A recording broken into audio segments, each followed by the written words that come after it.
ከመንፈሳዊ ልምምዳችን በላይ ግን የጸና የትንቢት ቃል አለ። ሰይጣን ወደ ሔዋን ሲመጣ ሀፍ ትሩዝ ይዞ ነው የመጣው። ግማሽ እውነት አደገኛ፣ በጎነት ከክፋት ነፃ መሆን ማለት ነው። ካሪዝማ ብቻ ሳይሆን በካራክተር ማደግ ነው። ቅድስናን ማናናቅ። በመንፈስ ንጹህ ከሆን በስጋ ለምንፈጽመው እግዚአብሔር አይጠይቀንም። ስጋችሁ ከእግዚአብሔር የተቀበላችሁት የመንፈስ ቅዱስ ማደሪያ ነው። እነዚህ ሰዎች የማዳኑን ኃይል የሚክዱ ናቸው። ቅድስናን የሚያጣጥሉ ናቸው። ትምህርታቸው ገንዘብን ትኩረት ያደርጋል። እግዚአብሔር እኛን የጠራን ከእርሱ ባህሪ ተካፋዮች እንድንሆን፣ አማልክት እንድንሆን አይደለም፣ መንፈስ እንድንሆን አይደለም። ሁሉን ቻይነት፣ ሁሉን አዋቂነት የሚባሉት ለሌላ ፍጥረት አይሆንም። የሞራል ባህሪያቶቹ ግን ከዚህ ነው ተካፋይ እንድንሆን ነው የተባለው እንጂ ትንንሽ አማልክት ትሆናላችሁ አልተባለም።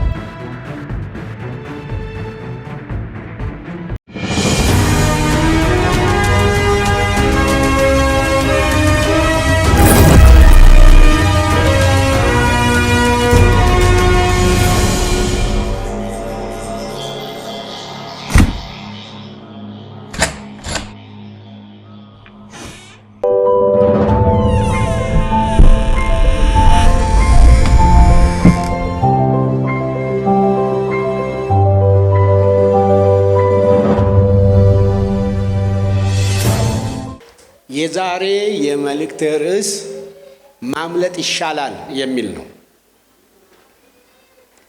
ማስታወቂያ አይታችኋል? ድሮ ማምለጥ ይሻላል የሚል ማምለጥ ይሻላል። ከእንደነዚህ አይነት ነገሮች ማምለጫው መንገዱ ምንድነው የሚል ነገር እርግጥ እኔ ብዙ ቦታ አስተምሬ አውቃለሁ። ሁለተኛ ጴጥሮስ ላይ ምዕራፍ 3 የመጨረሻዎቹን 2 ቁጥሮች ላንብብና እንግዲህ እናንተ ወዳጆች ሆይ ይህን አስቀድማችሁ ስለምታውቁ በአመፀኞቹ ስህተት ተስባችሁ ከራሳችሁ ጽናት እንዳትወድቁ ተጠንቀቁ። ነገር ግን ማለት መጠንቀቅ ብቻ በቂ አይደለም። በጌታችንና በመድኃኒታችን በኢየሱስ ክርስቶስ ጸጋና እውቀት እደጉ። ማምለጫው መንገድ በጸጋና በእውቀት ማደግ ነው። ማምለጫው መንገድ ካሪዝማ ብቻ ሳይሆን በካራክተር ማደግ ነው። ሐዋርያው ጴጥሮስ አመፀኞቹ ብሎ የሚጠራቸው ሰዎች እነማን እንደሆኑ መጽሐፍ ውስጥ አለ። እነዚህ አመፀኞቹ ብሎ የሚጠራቸውን ሰዎች ከብሉይ ኪዳን የሐሰት ነቢያት ጋራ ያመሳስላቸዋል። ሐሰተኛ ነቢያት በሕዝቡ መካከል ነበሩ። በብሉይ ኪዳን የእግዚአብሔር ሕዝብ መካከል ነበሩ።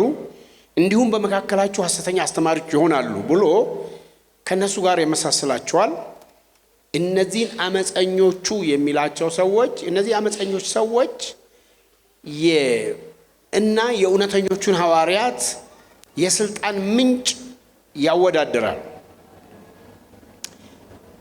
ራሱን ከሌሎቹ ጨምሮ እኛ የእርሱን ግርማ አይተን ነው ያስታወቅናችሁ፣ ከመንፈሳዊ ልምምዳችን በላይ ግን የጸና የትንቢት ቃል አለ። አይተናል፣ እኛ እንመሰክራለን። በቅዱሱ ተራራ ከእርሱ ጋር ነበርን። እኛ የተረጋገጠ ነገር ነው። ይሄ መንፈሳዊ ልምምድ አስፈላጊ ነው። እውነተኛ የሆነ መንፈሳዊ ልምምድ አስፈላጊ ነው። ግን ከሱ በላይ የጸና የትንቢት ቃል አለ ይላል። ስለዚህ የእውነተኞቹ አገልጋዮች ወይም ሐዋርያት የስልጣን ምንጭ ልምምዳቸው ብቻ ሳይሆን ቅዱሳት መጽሐፍትም ናቸው ማለት ነው።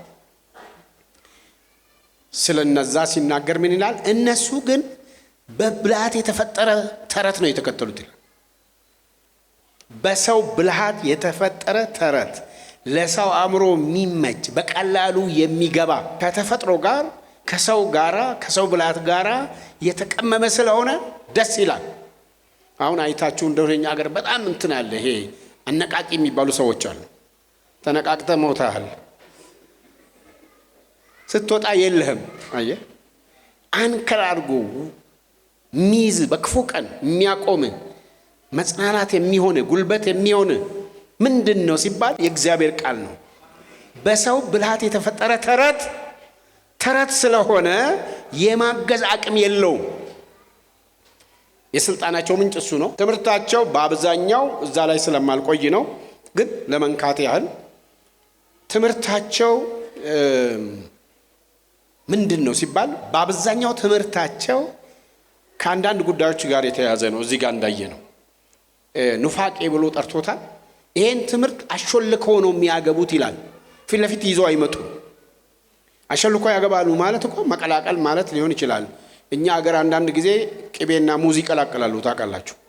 ሲነጠር ነው የሚታወቀው።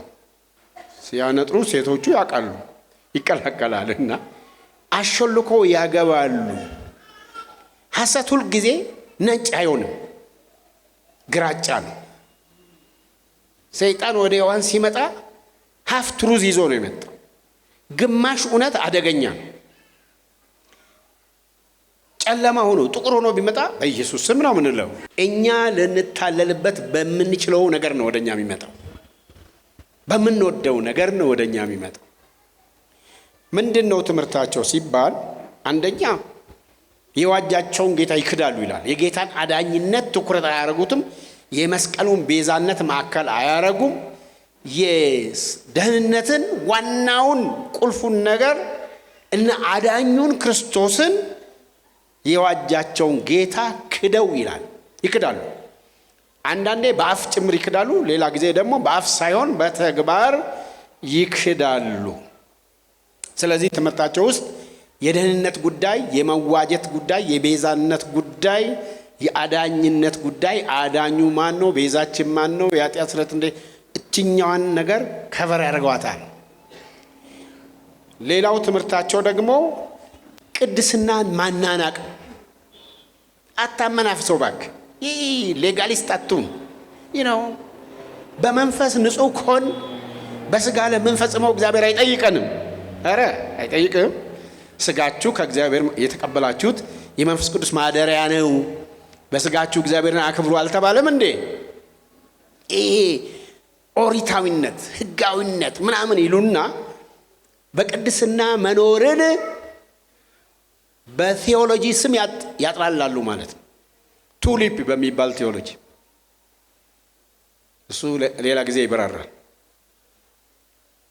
ዋንስ ሴቭድ ፎር ኤቨር ሴቭድ። ኧረ አዎ ከእግዚአብሔር በኩል እኩል ከእግዚአብሔር ጋር እኮ ወይም ከእግዚአብሔር አንጻር ልክ እኮ ነው። ግን መንሸራተት የለም ወይ? አፖስተሲ የለም ወይ? ከጸጋ መውደቅ የሚባል መጽሐፍ ቅዱስ ውስጥ የለም ወይ? የዕብራውያን መልእክት ሙሉን የተጻፈው እኮ ወደ ኋላ ላፈገፈጉ ሰዎች ናቸው። እኛ ይላል ሐዋርያ ጳውሎስ በ10 መጨረሻ ላይ ዕብራውያን እኛ በእምነት ወደፊት የምንሄድ እንጂ ለጥፋት ወደ ኋላ የምናፈገፍግ አይደለንም። እንዳትወሰዱ ማለት እኮ አትንሸራተቱ ማለት ነው። ሰማያዊ ነገር በርቶላቸው ከመንፈስ ቅዱስ ተካፋይ የነበሩ በኋላ የካዱ አይልም። ወደን ኃጢአት ብናደርግስ ስለ ኃጢአት መስዋዕት ከዚህ በኋላ አይቀርልንም አይልም። ቅድስና የግድ ነው። ዛሬ በስነ መለኮት ሐሳብ በለም ይሁን ምናምን እንደፈለኩ ነው በቃ አንዴ ማለት ከነዚህ መካከል እነዚህ ተመርጠዋል። ባለቤቴ ያለችበት ረድፍ ስለሆነ ነው። እነዚህ ያልተመረጡ ይቅርታ በጣም እና እነዚህ የፈለጉትን ቢሆኑ መንግስተ ሰማያት ይገባሉ የሚባል የለም። ለሁሉ የቀረበ የደህንነት ጥሪ ነው። ለተቀበሉት ሁሉ ግን በስሙ ለሚያምኑ ለነሱ የእግዚአብሔር ልጆች የሆኑ ዘንድ ስልጣንን ሰጣቸው። ይጠራል ጌታ። ወደ እርሱ ከመጣን ከእርሱ እጅ ማንም አያወጣም። ግን እኛ አንወጣም ወይ ነው ጥያቄ። በስነ መለኮት ጥናት የድመትና የዝንጀሮ ምልክት፣ ድመት ልጇን እንዲህ አንቃ ይዛ ነው የምትሄደው። ወደደች ጠላች አንጠልጥላ ነው ይዛ የምትሄደው። ዝንጀሮ ግን ልጇ ወይ እዚህ ላይ ትሆናለች ወይ እዚህ ከስር እናትም ትይዛለች ልጅቷም ትይዛለች። እና አንጠልጥሎ የሚወስደን አምላክ የለንም። ማንም ቢወድ ወደ እኔ ይምጣ ያለ ስለሆነ እነዚህ ሰዎች የማዳኑን ኃይል የሚክዱ ናቸው። ቅድስናን የሚያጣጥሉ ናቸው። ሌላው ትምህርታቸው ገንዘብን ትኩረት ያደርጋል። እንዴት ብሪ እቺ ብሪ እንዴት ከሚት ያርጋምቲ ይሪን አካሚት አርጋምቲ አፋን ከነን በይተኒ ግራ ገባቸው። እንዴት ነው ብር የሚገኘው? ገንዘብ እንዴት ይገኛል? እንዴት አርጌ ነው ገንዘብ ከገንዘብ ጋራ የተያያዘ ከምድራዊ ኑሮ ላይ በጣም ትኩረት የሚያደርግ አስተምሮ ነው። ከዚህ በላይ ባላወራ ጥሩ ነው። ህይወታቸው ምን ይመስላል የሚለው ግን በጣም ምዕራፉን 2 ሙሉ ብታነቡ ታገኛላችሁ። ህይወታቸው በጣም የሚገርም ነው። አስተምሯቸው አንድ የረሳሁት አለ። ዳግም ምጽአትን ያጣጥላሉ፣ ይዘብታሉ። የመምጣቱን ተስፋ አይጠብቁም። የታለና ብሎ ይዘባበታሉ ይላል። ዳግም ምጽአት ላይ በጣም ይዘባበታሉ ይላል። ህይወታቸውን በተመለከተ ህይወታቸው እጅግ የጨለመ ህይወት፣ እጅግ የተበላሸ ህይወት፣ ከፍተኛ የሆነ የቅድስና ጉድለት ያለበት ህይወት ነው። በምን ይመስላችኋል መሰላችሁ? በወደቁ መላእክት ይመስላችኋል? በኖህ ዘመን በነበሩ ሰዎች ይመስላችኋል? በሶዶምና በጎሞራ ሰዎች ይመስላችኋል? በዚህ ምክንያት ስለ ፍርድም ሲናገር እግዚአብሔር ለወደቁ መላእክት አላዘነላቸውም ይላል። በኖህ ዘመንም የጥፋት ውሃን ሲያመጣ 8 ሰው አዳነ። ስለ ሎጥና ስለ ሶዶምም ያነሳል እና ህይወታቸው የእግዚአብሔርን ፍርድ የሚያመጣ ነው ይላል። ከዚህ ለማምለጥ እንግዲህ እናንተ ቅድም ያነበብነው ምን አለ? እንግዲህ እናንተ ወዳጆች ሆይ አይደለም ያለው? እንግዲህ እናንተ ወዳጆች ሆይ ይህን አስቀድማችሁ ስለምታውቁ የትኛውን እነዚህ ሰዎች ቅዱሳት መጻሕፍትን ለጥፋት እንደሚያጣምሙ ስለምታውቁ በአመፀኞቹ ስህተት ተስባችሁ ከራሳችሁ ጽናት እንዳትወድቁ ነገር ግን በጌታችንና በመድኃኒታችን በኢየሱስ ክርስቶስ ጸጋና ዕውቀት ምን ሁኑ እደጉ ብሎ ከዚህ ማምለጫው መንገድ ምዕራፍ 1 ላይ አለ። እሷም ባጭሩ ተናግሬ ጨርሳለሁ። ማምለጫው መንገድ መጨመር ነው ወይም መደመር ነው ያልኩት። የገባው ገብቶታል። መጨመር ነው መደመር ነው ማምለጫው መንገድ። ምዕራፍ 1 ላይ ሐዋርያው ምን ይላል?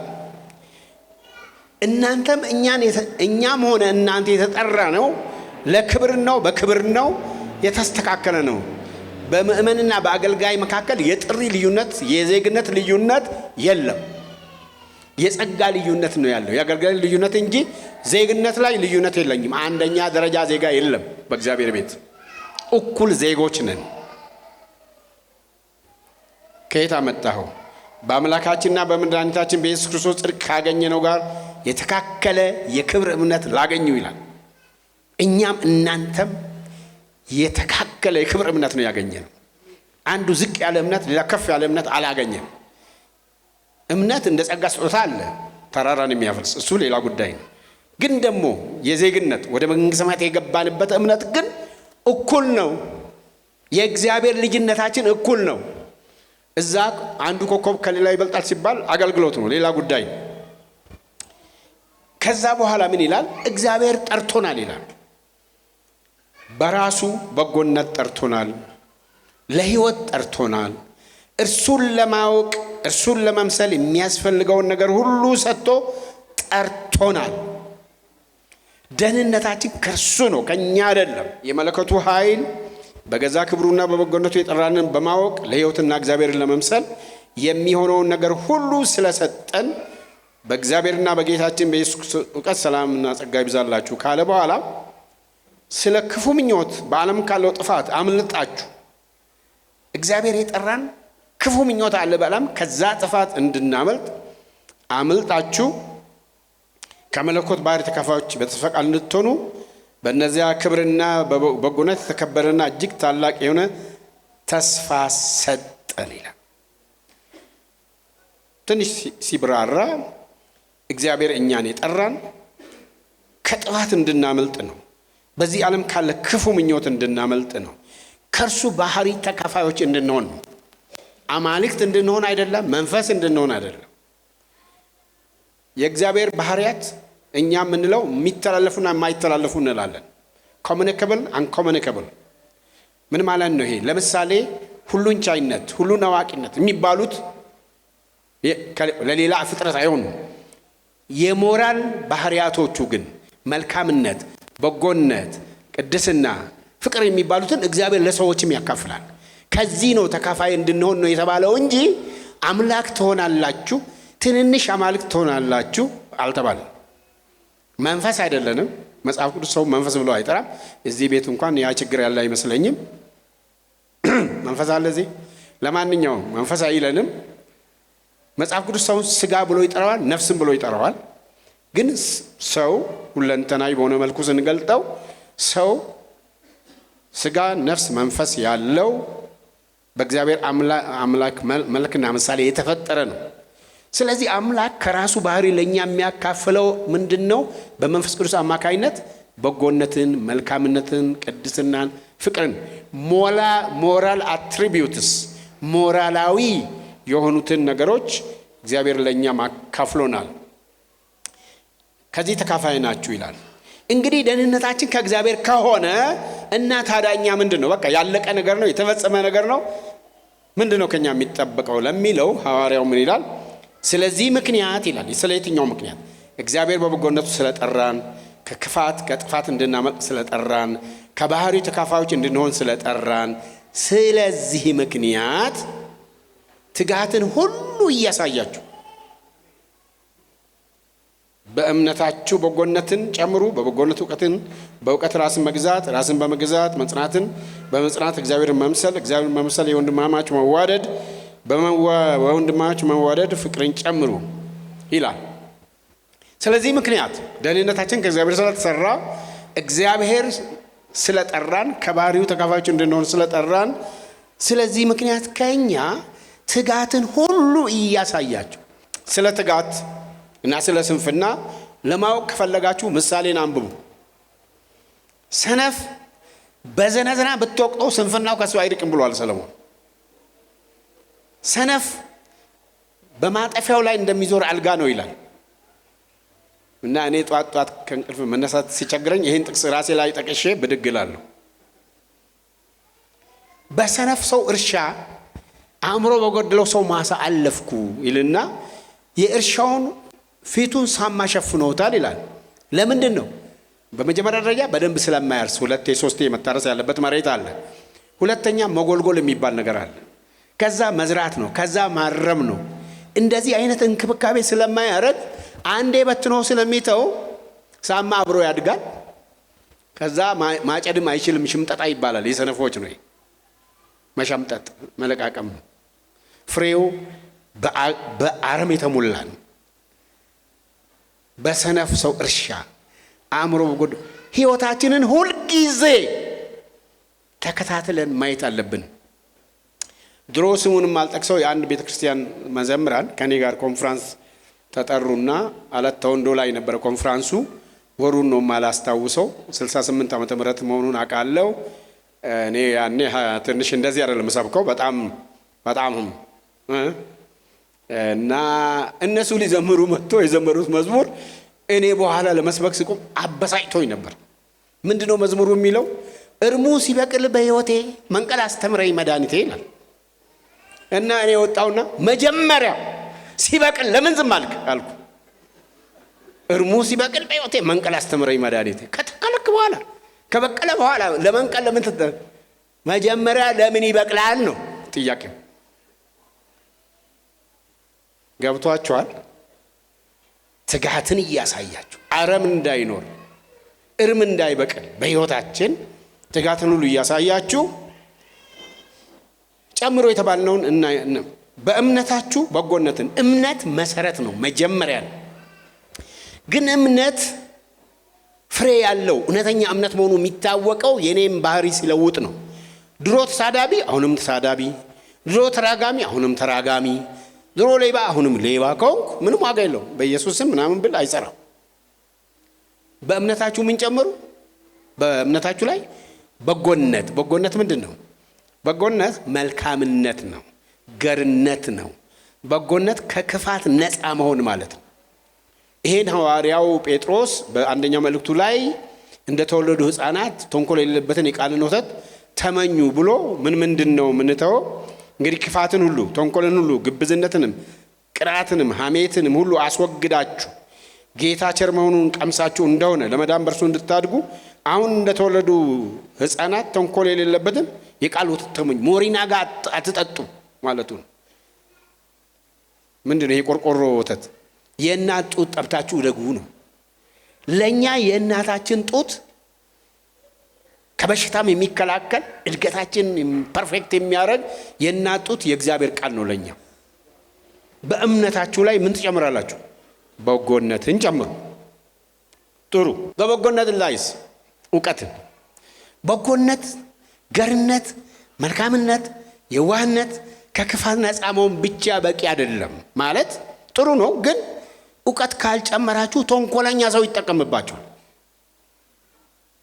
የዋህ ብቻ ከሆናችሁ መጽሐፉ ያለው እንደ ርግብ የዋሆች እንደ እባብ ምን ብልሆች ሁኑ ያለው ምንድነው?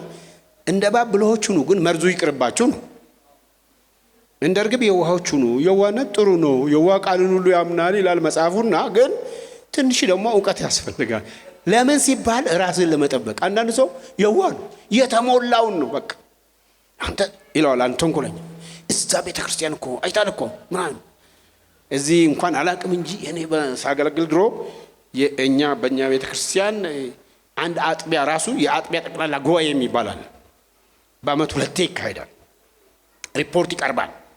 ቤተክርስቲያን የማይመጡ ሰዎች፣ አስራት ጨርሰው የማይከፍሉ ሰዎች የጠቅላላ ጉባኤ ሰሞን ይመጣሉ እና የዋሆቹን ይሞሏቸዋል። እስቲ እንትናችን እንዴት እንደሆነ አንተ ጠይቁልት። የተሞላ ሰውዬ ጥያቄልኝ እኛ እናውቃለን ማን እንዳቀበለው ማን እንደሚያስተኩሰው እናውቃለን። የዋሆች የክፉ ሰዎች መጠቀሚያ እንዳይሆኑ ዕውቀት ያስፈልጋል፣ ማስተዋል ያስፈልጋል። ጥንቃቄ ይጠብቅሃል፣ ማስተዋልም ይጋርድሃል ነው የተባለው። የዋህነት ጥሩ ነው፣ ግን ዕውቀት ደግሞ ያስፈልጋል። ለምን? የኔን የዋህነት ተንኮለኛ ሰው እንዳይጠቀምበት። ሐዋርያ ጳውሎስ ምን አለ? ቢያታልሏችሁ ቢቀሟችሁ ምናምን አይደለም የሚለው ሁለተኛ ጴጥሮስ 11 ላይ። አንዳንዴ አውቀን ምንተው በጣም ብልጥ ሰዎች አሉ አንዳንድና እኔ ጅላጅል የምመስላቸው አለ በለው ሲያርጉ ዝም አላወኩም አሉ። አውቄያለሁ። የትኛው ጥግ ድረስ ሊሄዱ እንደሚችሉ ነው እንጂ የምጠብቀው አውቄያለሁ። በእምነት ላይ በጎነት፣ በበጎነት ላይ ዕውቀት ደግሞ ራሱ ችግር ስላለው ዕውቀት ያስታብያል፣ ፍቅር ያንጻልና በዕውቀት ላይ ምን ጨምሩ? ራስን መግዛት፣ ሰልፍ ኮንትሮል። ዕውቀት ብቻውን ደግሞ ዕውቀት አስቸጋሪ ስለሚሆን በዕውቀት ላይ ምንድነው ምን ጨምረው? ራስን በመግዛት መጽናት መጽሐፍ ቅዱስ ሁለት ነገር ነው መጽናት። በክፉ ነገር ከጸናን መጽሐፍ ቅዱስ ምን ይለዋል? አንገተ ደንዳናነት ብሎ ይተረጉማል። ክፉ ነገር ላይ መጽናት አንገተ ደንዳናነት ነው። በበጎ ነገር ላይ እግዚአብሔርን በሚመስል ነገር ላይ መጽናት ግን መጽናት ነው። ስለዚህ በመጽናት እግዚአብሔርን መምሰል። እሺ እግዚአብሔርን መሰልኩ። አንዳንድ ጴንጤዎች ደግሞ አሉ፣ ሱፐር ጴንጤዎች ናቸው። እኔ የዚህ ዘመን ጴንጤ አያምረኝም፣ እኔ እንደው ከጴንጤ እንትን ይሻለኛል። አረ እና ታዲያ ለምን ትመጣለህ እዚህ? የእኛን መዝሙር እየዘመርክ የእኛን ስብከት እየሰማ ከጴንጤ እንትን ይሻለኛል። አረ አትሄድም? እንዴት አደዛ? እኔ ጌታ ያቀኛል፣ ሌላ ሰው እንዲያቀኝ አልፈልግም። አረ ሱፐር ጴንጤዎች እባካችሁ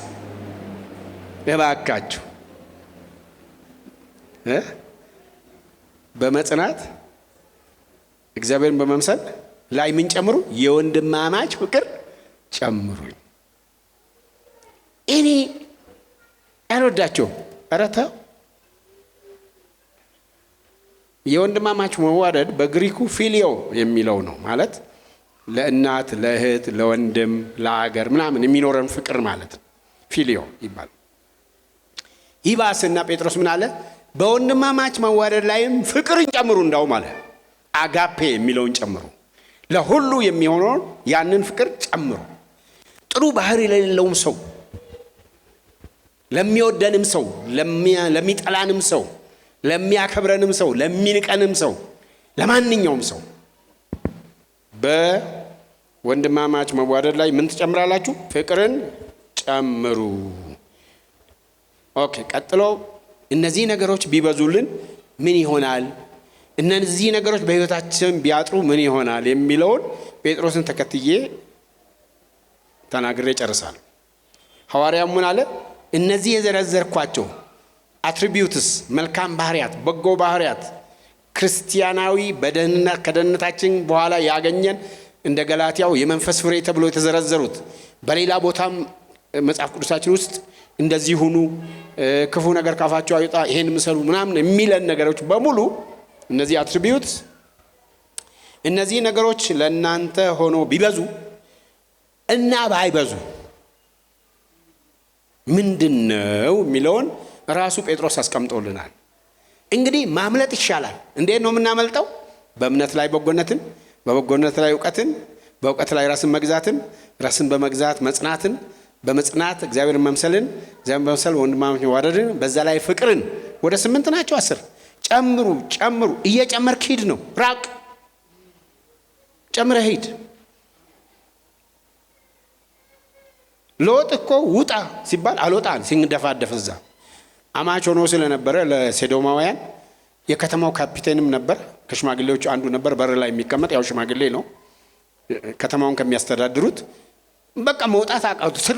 ሲርመጠመጥ መከራ ሲያ እግዚአብሔር ስላዘነ አብርሃምን በጣም ስለጸለየ መላእክቱ መጡና አንዱ መልአክ የሁለቱን ሴቶቹ ልጆች፣ አንዱ መልአክ የሱና የሚስቱን ተሸክመው መላእክቶቹ ተሸክመው አወጣቸው። ጥፉ ከዚህ አላቸው። ወደ ኋላ እንዳታዩ ሂዱ ሲሏቸው ሴትየዋ ወደ ኋላ አየች። ለምን? ቡሬ ቀርቷል። ቡሬ የሚባል ታውቃላችሁ? ላምና በሬ ምናምን ከብት ያረባ እንደነበረ ታውቃላችሁ? የአሜሪካ ከብቶቿ ይሁን የቀረት ወዳጅ በምስጢር ያላት ይሁን አይታወቅም። ሲታይ የጨው አምድ ሆነች ይላል። እዛ ዴድሲ ጋር ሄደን ነበር እኔና ባለቤት የእስራኤል ሀገር አለ የሴት ምስል የሚመስል የጨው አምድ አለ። ቀለጠች። እዛ ወደ ኋላ አትዩ፣ አትቁሙ፣ እዚህ አካባቢ ጥፉ ተብሎ ማለት። እሱስ ባላንተ ሂድ ከዚህ ሲባል እሱ ደግሞ እኔ ምን ሩቅ ቦታ መሄድ ሂድ ወደ ተራራ ሰው አይ ወደዚች ከተማ ዞአር የምትባል እዚህ ቅርብ ነው፣ መራቅ አልችልም። ከዓለም መራቅ ማትችሉ ራቁ፣ አለበለዛ እንደ ሎጥ ርኩሰት ውስጥ ትገባላችሁ። ኢንሰስት ሴክስ ከራሱ ልጆች ነው። አማልቄ የተወለደው ከማን? ከሎጥ የራሱ ልጆች የወለደው በኃጢአት ነውር ነው። ይሄ አስቀያሚ ነገር ነው። ይሄ አይሰማም። ይሄ በኢትዮጵያ ምድር እንዲሁ በሞራል ራሱ አይጠበቅም እንዲህ አይነት ነገር። ለምን? አርቅም ብሎ ነው። የእግዚአብሔርን ዕቃ የምትሸከሙ እልፍ በሉ፣ ውጡ፣ ከመካከላቸው ውጡ፣ የተለያችሁ ሆኑ። በአካል አይደለም የምንወጣው እኮ በኑሮ ነው የምንለየው፣ በቅድስና ነው የምንለየው። ማህበራዊ ግንኙነት አይኑራችሁ አይደለም እኮ ግን እንለያለን። ቢበዙልን እንዴት ነው? ባይበዙ እንዴት ነው ወደሚለው ልበል። እነዚህ ነገሮች ለእናንተ ሆኖ ቢበዙ በጌታችን በኢየሱስ ክርስቶስ እውቀት ስራ ፈቶችና ፍሬ ቢሶች እንዳትሆኑ ያደርጓችኋልና ይላል። በሁለት በአሉታዊና በአዎንታዊ መንገድ እነዚህ ነገሮች ለእናንተ ከበዙ ስራ ይበዛላችኋል፣ ፍሬ ይበዛላችኋል፣ አገልግሎት ይበዛላችኋል፣ ፍሬ ይበዛላችኋል። እነዚህ ነገሮች ካልበዙ ግን ምን ትሆናላችሁ? ስራ ፈቶች ትሆናላችሁ፣ ፍሬ ቢሶች ትሆናላችሁ። ግልጽ ነው። ሲበዛላችሁ ምን ትሆናላችሁ? ባለ ፍሬ ትሆናላችሁ። እነዚህ ነገሮች ለእናንተ ከበዙ ስራ ፈት አትሆኑም፣ አገልግሎት አላችሁ ማለት ነው። ስራ ካለ ደግሞ ፍሬ አለ። ከሌለስ ፍሬ ቢሶች፣ ስራ ፈቶችና ፍሬ ቢሶች ትሆናላችሁ። ሁለት ነገር አለው። አዎንታዊና አሉታዊ በሆነ መልክ ነው የገለጠው። ካልበዙ ስራ ፈቶችና ፍሬ ቢሶች ትሆናላችሁ። ከበዙላችሁ ግን ስራ ይበዛላችኋል፣ አገልግሎት ይበዛላችኋል፣ ፍሬ ይበዛላችኋል። ቀጥሎ ምን አለ? እነዚህ ነገሮች የሌሉት እውር ነውና በቅርብም ያለውን ብቻ ያያል፣ የቀደመውን ኃጢአቱን መንጻት ረስቷል። እነዚህ ነገሮች የሌሉት እነዚህ ነገሮች ያልበዙለት ሰው የጠራ ራእይ የለውም ማለት ነው። ሩቅ ድረስ ማየት አይችልም። የጠራ ራእይ የለውም። ለሚ እነዚህ ነገሮች የሌሉት እውር ነውና አለና፣ ግን እውርነቱ ግን ጭልም ያለበት እውር አይደለም። ሾርት ሳይትድ ነው ማለት ነው። ምን እያለ ነው? ቅርብ ያለውን ብቻ ያያል ብሎ ማለት ነው። ጓደኛ ነበረኝ፣ አሁንም ጓደኛዬ እና አሁን መነጽር ስለሚያደርግ እግዚአብሔር ይመስገን ችግር የለውም። ድሮ ሳያውቀው ትንሽ ችግር ገጥሞት ነበርና ሻሸመኔ የምትባል ከተማ ማታ የሆነ ቦታም ራት ተጋብዘን እያለን ዝናብ ዘነበና ወደ አስፋልቱ ስንወጣ አስፋልቱ ያብረቀርቃልና ያ ጓደኛዬ እንዲህ አለን፣ አንተ ጎርፉ እንዴት ነው አለ። ጎርፍ ሳይሆን ዝናብ ዘንቦ አስፋልቱ አብለጨለጨ እንጂ ጎርፍ አይደለም። የሱ አይን ግን ጎርፍ አድርጎ አሳየው። የባሰ መጣ ደግሞ ሌላ ጊዜ አርባ ምንጭ እና ያን ጊዜ አርባ ምንጭ አንድ ሆቴል ያለው በቀለ ሞላ ነው እና አርባ ምንጭ ሁለት ነው፣ ሲቃላና ሴቻ ይባላል። እና ከዛ ወደ ጫሞ ሐይቅ አቅጣጫ ሲሄዱ ከሌላ ጓደኛው ጋር አሁንም የወንድም ፀሐዩም አለ እንዲህ አየን፣ አንተ ይሄ ተራራ ሰማይ ጥግ አይደለም ወይ አለ። ተራራ ምንድነው? ሐይቁ ነው። ተራራው ሰማይ ጥግ ነው አለ ጓደኛው። ኧረ እባክህ ሐይቅ ነው አለ። ሄድ ተራራ ነው፣ ሐይቅ ነው፣ ተራራ ነው። እየተከራከሩ ሄዱና ይሄ ሐይቁን ተራራ ነው የሚለው ወንድም የሆነ ነገር ስለጠራጠረ የአገሬውን ሰው ጋሼ ይሄ ነገር ሐይቅ ነው አይደለም ተራራ እያለ ጓደኛዬ እየተከራከረኝ ነው ስለው አይንህን ተመርመር በለው አለው። ይሄ በስነ ልቦና ፐርሰፕሽን ይባላል። አንዳንድ ሰው ራሱ ማሸነፍ ያቃተውን ነገር እናንተ ውስጥ ያያል። ገንዘብ የሚወድ ሰው ከየሄደበት ምናምን የሚለቃቀም ሰው እናንተም እንደዛው ትመስላላችሁ። ማሸነፍ ያቃተውን ነገር ሌላ ሰው ውስጥ ያያል፣ ይታየዋል። ለምን? እሱ ማሸነፍ አይችልም። እንደው አስረኛ ስጦታ የጸጋ አላልኩም። የሚያስቸግረው ሰው እህት ወንድም ሊሆኑ ይችላሉ። እህቶች ከሆኑ ወንድሞችን ማጽናናት የሚወደዋል። ወንድሞች ከሆኑ እንደዛ አይነት የሚያስቸግረው ሰው ከሆነ እህት ጋር ስታወሩ ይላል። ለምን? ራሱ ጋር ነው ችግሩ። ከዚህ በላይ ከሄድኩ ችግር ነው እና ይሄ ችግር ነው። እነዚህ ነገሮች የሌሉት ምንድነው የሚሆነው ይላል? እውር ነው ማለት ጭልም ያለበት እውር አይደለም፣ ግን አጥርቶ አያይም፣ ሩቅ ድረስ አያይም። በጥሩ መንፈሳዊ ቋንቋ የጠራ ራእይ የለውም ማለት ነው። ቅርብ ያለውን ብቻ ነው የሚያየው። ይረሳል፣ እግዚአብሔር ከየት እንዳስነሳው ይረሳል ይላል። ሁለት ነገር ነው። አንደኛ የኋላውን ይረሳል፣ ሁለተኛ ሩቅ ማየት አይችልም። እነዚህ ነገሮች የሌሉት ምን የሌሉት? ቅድም የቆጠርናቸውን ነገሮች የሌሉት ማለት ነው። ስለዚህ ወንድሞች ሆይ አለና ሁለት መደምደሚያ ሰጠ። ስለዚህ ወንድሞች ሆይ ለምንድን ነው እነዚህን የምናደርገው አለና፣ ስለዚህ ወንድሞች ሆይ ምንና ምን ስለምታውቁ መጠራታችሁና መመረጣችሁን ታጸኑ ዘንድ መጠራታችሁንም መመረጣችሁንም በይፋ ሰው ሁሉ እንዲታየው ታጸኑ ዘንድ፣ እንዳትሰናከሉ እንዳትወድቁ ታጸኑ ዘንድ ከፊት ይልቅ ትጉ። እነዚህም ብታደርጉ ከቶ አትሰናከሉም። እንዲሁ ወደ ዘላለሙ ወደ ጌታችንና መድኃኒታችን ወደ ኢየሱስ ክርስቶስ መንግስት መግባት በሙላት ይሰጣችኋል። መመረጣችሁና መጠራታችሁና መመረጣችሁን ታጸኑ ዘንድ ምን አድርጉ? ከፊት ይልቅ ትጉ። እነዚህም ብታደርጉ ምን አትሆኑ? አትሰናከሉ። ማንም ሊያሰናክላችሁ አይችልም። እኔ እዛው ያለው ፓስተር አሰናክሎኝ እንዲህ ነው። ማንም አያሰናክላችሁ። ሰው ሊሰናከሉ አደጋ ላይ የደረሱ እምቢ ያሉ ሰዎች ልጄ ማርልኝ አለች ሴትዮ። ዝም በይ ብሎ ሲጮህባት ጌታ ጋር ስትደርስ አይ የልጆችን ለቡችሎች አይሰጥም ስላት፣ ፈተና እኮ ነው ይሄ። ራሱ ጌታ እንደዚህ ይላል። ምን ማለት ነው? ጌታ ሆይ አለች እሷ። አልሰናከልም አለች። ጌታ ሆይ ቡችሎችም እኮ ከጌቶቻቸው ፍርፋሪ ያገኛሉ። እንደዚህ አይነት እምነት አላገኘው ማለት እምነቷ ሊፈትን ነው ያለው እርግጠኛ ነኝ እንጂ እሱ ሰውን ቡችላ ብሎ አይጠራም። ኑኃሚንስ አማቱ የሁለት ልጆቿን ሚስቶች ፈተነቻቸው። በሉ እግዚአብሔር ይባርካችሁ፣ ለኔ ያረጋችሁትን ውለታ ያርግላችሁ፣ እኔ በቃ በሉ። ሁለቱም አለቀሱ ይላል መጽሐፉ። እና እንለሽም ብሎ አለቀሱ። ሁለቱም አልቅሰዋል። ከቁርጥ ነገር አመጣች። ቁርጥ ከባድ ነገር አመጣች። ምን አለች? አይ ልጆች ግድ የላችሁ፣ እኔ ኑኃሚን አይደለሁም ማራ ነኝ።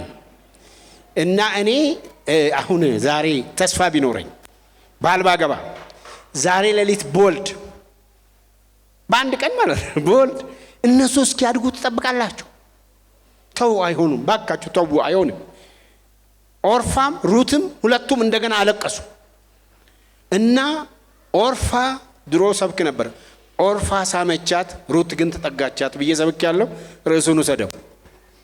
ኦርፋ ሳመቻት ሞቅ አድርገህ ስበከው በነብይ አይነት ኦርፋ ሳመቻት ለመሰናበት ሄደ ባል አጥቼ እኖራለሁ ባል ወይም ሞት ብላ ወደ ኋላ ተመለሰች። ሩት ግን ባል አይኑር፣ ጌታ ይኑር፣ ያህዌ ይኑር፣ እሱ ይገኝ፣ እሱ የኔ ጌታ ይሁን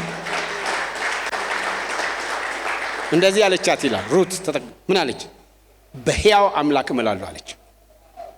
እኔ ሕዝብሽ ሕዝቤ፣ አምላክሽ አምላኬ፣ ወደምትሄጂበት ሄዳለሁ፣ በምትሞትበት እሞታለሁ፣ እዛም እቀበራለሁ፣ አልለይሽም አለቻት።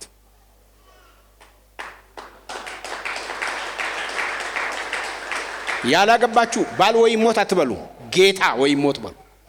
ጌታ ይክሳል፣ ይደርሳል፣ ይሰጣል። የተንቀባረረባችሁ ምናልባት በጮኝነት ይዟችሁ ዛሬ የወረወራችሁ ካለ ከሱ የተሻለ ባል ይሰጣችኋል እግዚአብሔር። ሄደ እንግዲህ ብለናል። ምን እንደሆነ ታውቃላችሁ? ሩት ያገባችሁ ማንን ነው? ቦዔዝን ነው። የአንበሳ ደቦል የመሰለ ጀግና ነው ያገባችሁ። ኦርፋ ምን ሆነች አናቅም። ታሪክ የሚያጡ ሰዎች ከእግዚአብሔር የሚለዩ ሰዎች ናቸው። በመከራ ወደ እግዚአብሔር የሚጠጉ ሰዎች ታሪካቸው ይቀጥላል። ቦዔዝ ማንን ወለደ?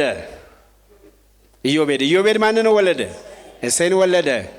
ስለዚህ ሩት የት ገባች? ከአራቱ ከጌታችን እናት ከማርያም በስተቀር አራቱ የጌታ ኢየሱስ ክርስቶስ የዘር ሐረግ ውስጥ የተጠቀሱ ሴቶች ውስጥ አንዷ ሆነች። she came to be in the line of Judah. hallelujah.